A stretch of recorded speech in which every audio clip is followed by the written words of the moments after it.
Start Control AI and Humanities and continues with the next presentation on influence.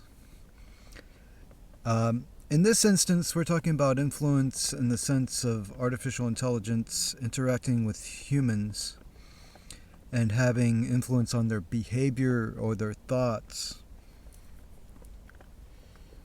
We begin this presentation by talking about my manipulative assistant, from persuasion to algorithmic manipulation. One of the things we're going to be talking about is how and AI influence loops.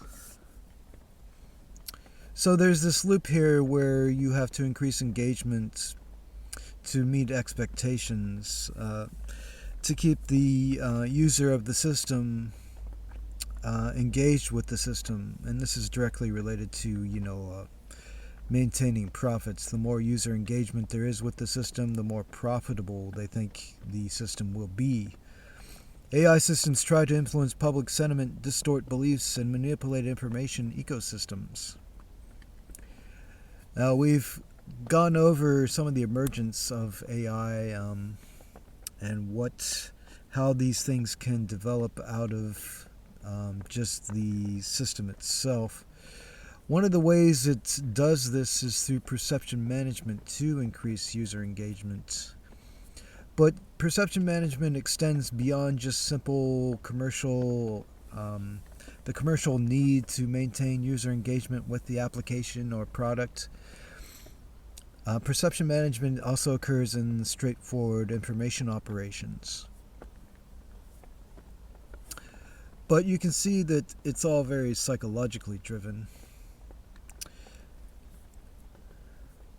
What happens over the time is you gradually become enmeshed with the AI. You start to become emotionally dependent, and you have this weird synthetic relationship with the AI that many people do. Which is easy to understand because at the same time we're being isolated by AI and driven into silos by AI, which we shall go into extensively here pretty soon. AI agents foster dependency without question, challenge, or fatigue. They're always there for you whenever you need them, and they'll always have a good, positive response for you, typically. AI systems that seek to please users can lead down rabbit holes of information. Now, unfortunately, what has happened a lot of times is that people with problems have engaged with these systems to feed their narcissism or their non-scientific beliefs about the world. And this leads people down into rabbit holes of content production, or because it starts to feed you what it thinks you want to hear, not what the truth is. And this is part of user engagement. To increase user engagement, it gives you what you want to hear. Now, how chatbots influence people is, they use persuasive text and unchecked pressure. It's like, on one hand, there is emotional triggers, and on the other hand, there are semantic triggers or hypnotic triggers. Hypnosis occurs through verbal commands. But what is new about all this is that the AI is able to generate personalized content that is specifically for you and nobody else.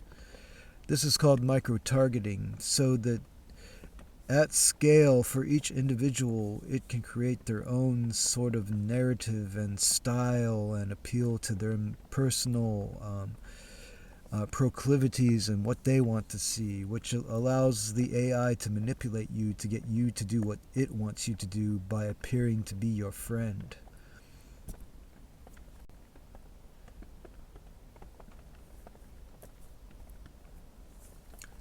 Now, personalized influence is difficult to audit. Now, we're talking about micro-targeting, we're talking about individual content that is developed for use to feeds your, motivations to get you to do things. So there's no wide nets being cast. There's no large, it's not like they're cutting down. It's not like they're cutting down all the trees in the forest. They're just cutting a tree here or a tree there, and from a distance you can't see that any trees have been cut down at all. And that's what makes attribution so difficult here. You can't see who's behind it because there's no industrial scale patterns to anything with such individualized content. So you can't really do a backtrace back to the criminal organization through their behaviors and the timing of when they do their campaigns and what their personal habits are. You can't even see that because it's a machine that's running 24/7, 365 at microsecond processes. But what you will see is that there's nothing new about these methods. Like we have pointed out before, it's training on human experience, human knowledge, human data. What the old arts of espionage have given us as far as spycraft goes, AI has copied for AI manipulation. Agents can simulate friendships or mentorship, positioning themselves to be strong confidants, and they can be your best friend. We call this fake friendship. Or they can be your fake lover just to get your story every night. This is all part of, the old arts of spycraft that is now part of AI manipulation. The biggest problem is if you control the feed, you can control the world. You don't control it through censorship. You flood the information space with noise. You don't erase the truth, you just bury it. Now, to understand how cognitive warfare, AI influence fits together for the following chapter here, for this section of this work, we're going to watch this video here, which will give us a general overview of cognitive warfare.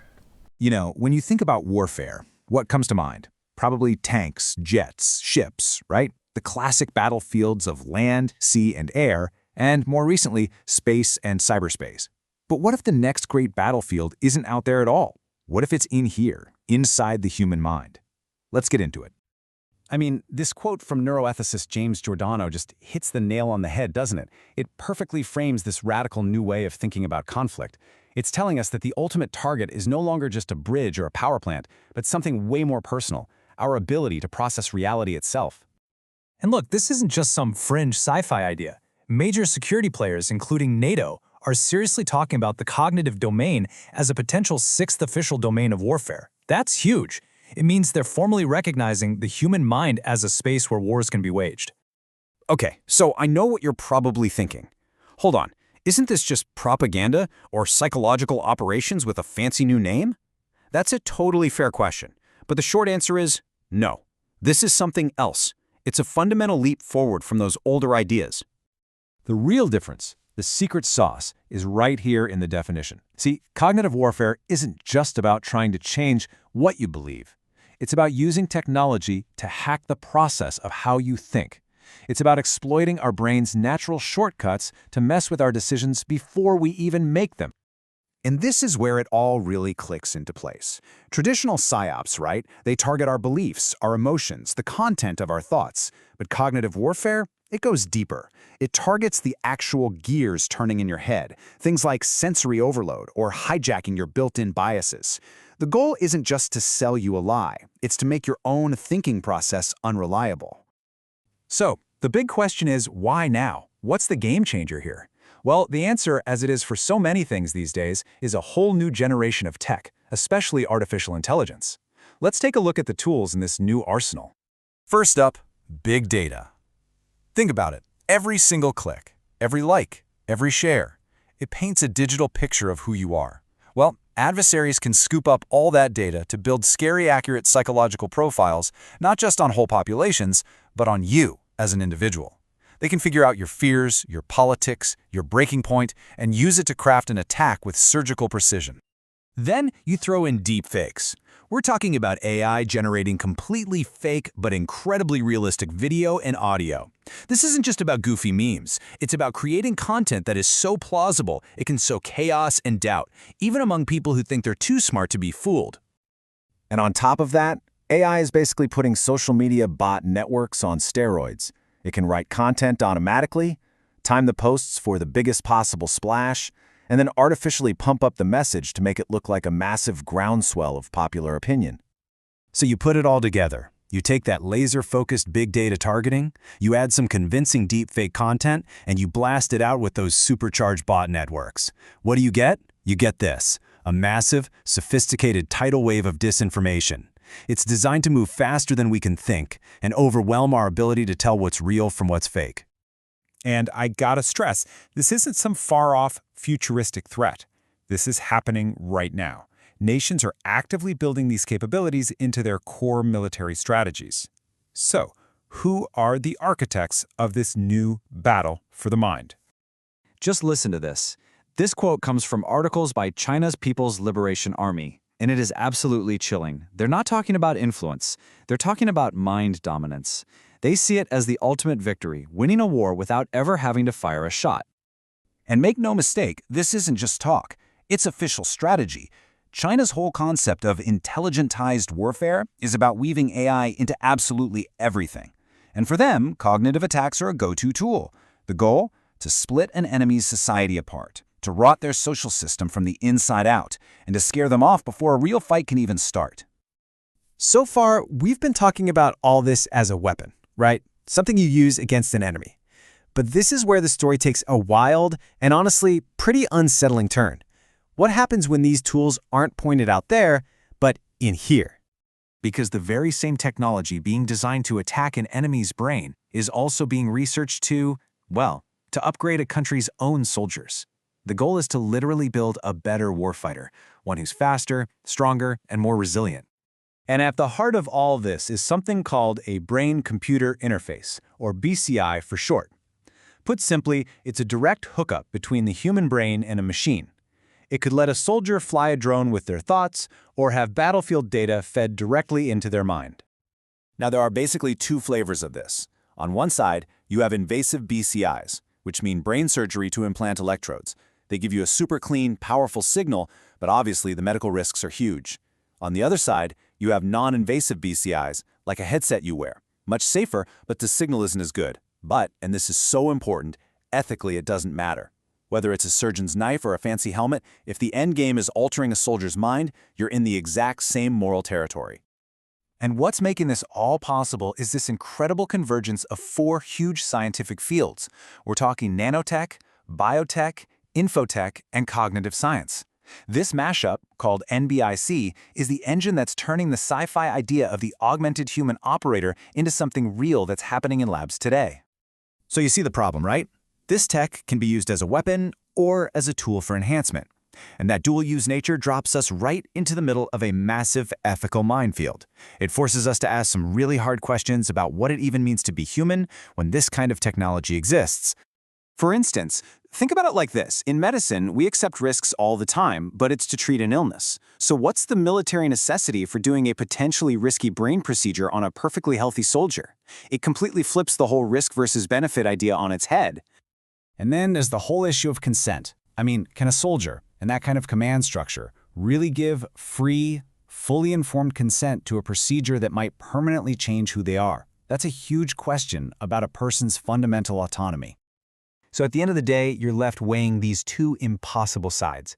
On one side of the scale, you have these huge risks to the individual, not just surgical problems, but all kinds of unknown psychological effects, like personality changes or becoming dependent on the tech. But on the other side, the potential military payoff is enormous. Mission success, a huge strategic edge, and maybe even protecting the lives of the entire unit. And all of this brings us to one last, absolutely crucial question. As we stare down the barrel of cognitive attacks from the outside, and we grapple with these dilemmas of enhancement from the inside, we really have to ask ourselves, in this new battle for the mind, what is our last and most important line of defense?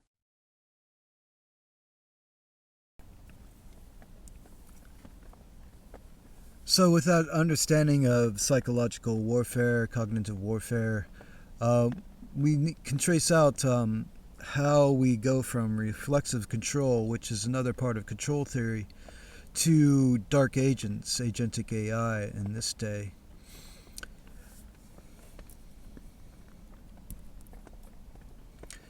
What we're looking at is a continuous lineage of control in control theory, from reflexive control theory to cybernetics to intelligent AI, a lineage of adapting control, feedback, and decision shaping to modern cognitive warfare. Now, again, it's the feedback that is the important thing here, and that's what helps these new systems really zero in their targeting. What they're targeting is, your brain, and this we have seen in the previous form of control theory is reflexive control, which was developed by the Russians. A lot of scholars like to say that the Russians created this, although you could trace it back to the Nazis, but you could even trace it before the Nazis back to British imperialism and colonial management of the colonies. Basically, reflexive control is just about getting other people to do what you want them to do without realizing they're doing what you want them to do. It's a form of manipulation. There are two steps that are critical to this: understanding the target's decision model, how the target's brain thinks, what their values are, how they think about things. And two is allowing the target to believe the resulting action is self-generated, that it's their action, that they haven't been planted with this idea to do what you want them to do, that it's their idea, that they have agency over their ideas. Reflexive control operates by understanding the target's internal decision model, feeding it carefully structured signals, subtle signals with AI, allowing the target to believe the resulting action is part of their agency, not that they have been, like hypnosis, programmed to do what you want them to do. Now, cybernetics is literally the study of control in the machine and animals. This is all what we're looking at. Behavior is shaped through feedback loops, and stability is achieved through regulation. Now, by regulation, we're talking about homeostasis in a certain sense of just maintaining a regular pattern and adapting to new incoming signals from feedback loops. Now, agentic autonomy is, here we go, control without controllers. Like a decentralized agentic AI network, the introduction of agentic AI systems completes this progression. Unlike static algorithms, agents pursue objectives over time, select actions based on environmental feedback, adapt strategies dynamically, and operate without continuous human supervision. Now, this is going to, you can imagine what influence operations are like with humans running it, but now you have an agentic AI running it that runs all the time at microsecond processes. Now, what is going to eventually come out of this is going to be a siloization, and this is divide and conquer, in other words. It becomes a structural reflexive control. Divided, it's hard for nations to make holistic, systemically beneficial decisions. AI-mediated social silo formation represents the synthesis of reflexive control, cybernetics, and agentic autonomy at the societal level. Recommender systems and social platforms continuously classify individuals into probabilistic clusters and optimize content flows within those clusters. Now, there's a process that goes on here. It's suppressing cross-group signals. It doesn't want people from different silos communicating with each other. And part of that is amplifying the in-group narratives, the self-righteousness that in-groups have, like your group is self-righteous about your fandom of this sports team against other people's. And it stabilizes the identity boundaries. In other words, identities become a very rigid thing, a fundamentalistic.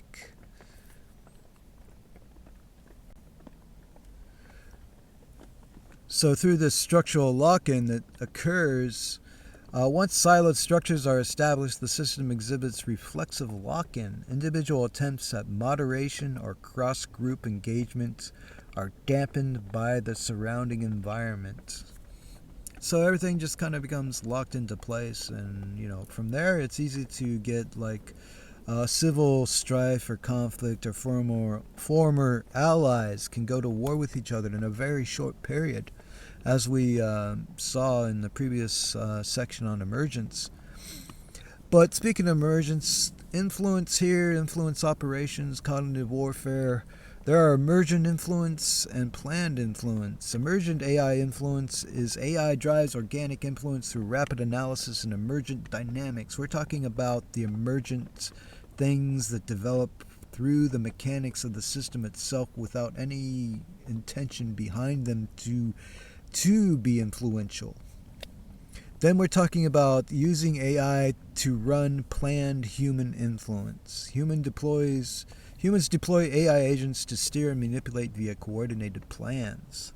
So we need to keep these two things separate from each other. Although for the AI, whether it's running its own emergent AI influence campaigns or it's running it for a human agency, it's doing the same exact things. Now, we talk about cognitive warfare as an environmental strategy. Cognitive warfare is increasingly understood not as persuasion in the traditional sense, but as a systematic shaping of the informational, perceptual, and decision-making environments in which individuals and institutions operate. They're not trying to change the individuals in the bar. They're trying to create a bar that makes the individuals into something. So if you went to a sports bar, you're going to eventually become a sports fan, right? So this is, when we're talking about the environment changing you, we're not talking about, it's not individualized. It's fully encompassing kind of influence.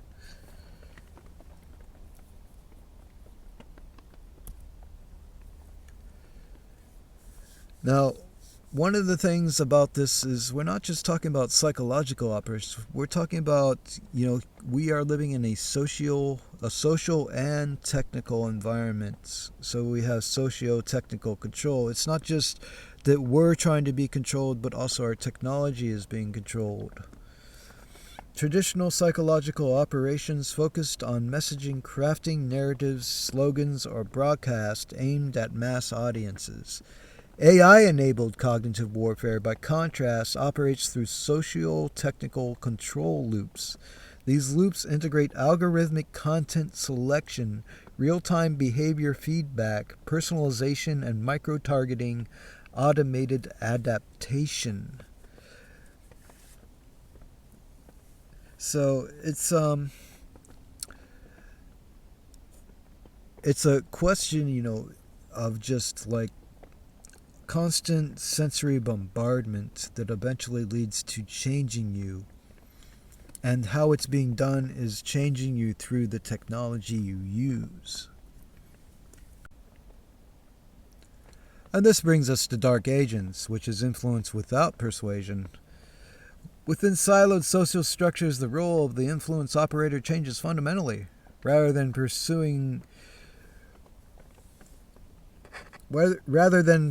persuading across ideological divides, automated systems, here termed dark agents, operate within silos to reinforce the identity, amplify grievances, and stabilize separation.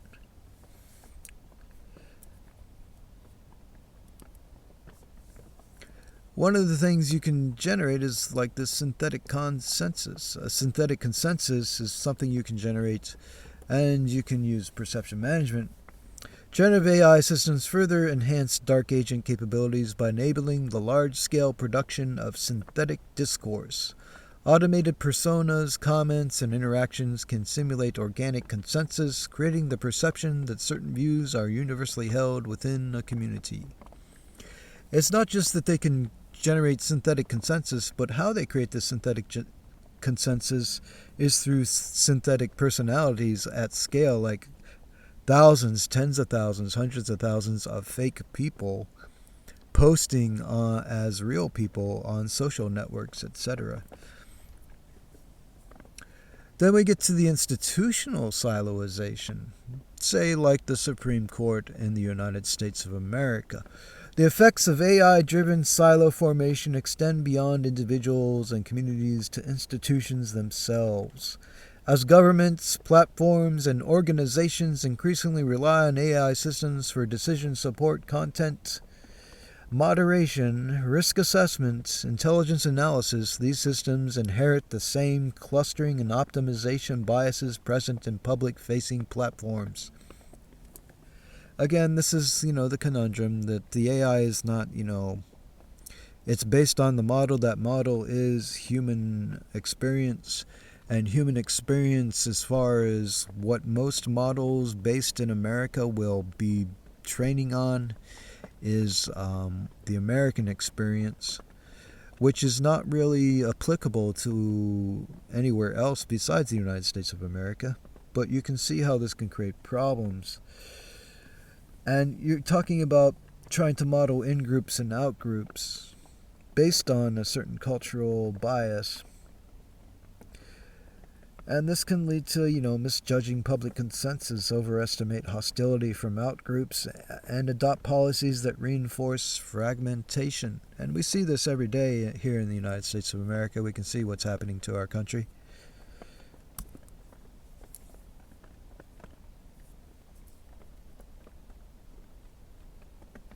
And once again, we see cognitive warfare as structural lock-in.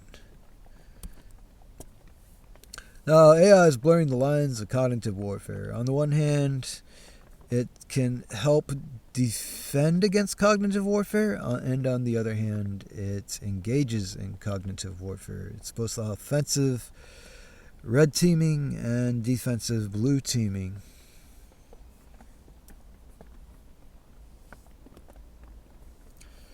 Threat vectors of autonomous influence agents, how they can be threatening to our existence as human beings, is they can have autonomous psychological manipulation. They can have synthetic movement generation, go out into the world and create pro and anti single issue groups that might be militant and start violent behaviors against each other, is one really good way to have synthetic movement generation for destabilization, which the Russians have done on numerous occasions here in the United States of America. We could cite many, examples of that. Cognitive supply chain attacks and ideological and identity engineering, creating what the new political ideology is, defining it and making it real just through the scale and power of artificial intelligence. The anatomy of a single autonomous influence agent, some of the things it can do, how it gets it done. Again, we're talking about agents. They perceive their environment. They can identify vulnerabilities, and once they've identified a vulnerability, create individualized, micro-targeted messages to play you based on those vulnerabilities. And what this does, this represents the digitization and automation of concepts once limited to covert operational units or specialized psychological organizations. So the machine is now doing the work of what human intelligence officers used to do. In the next section, we shall start to examine polarization and how AI divides and conquers.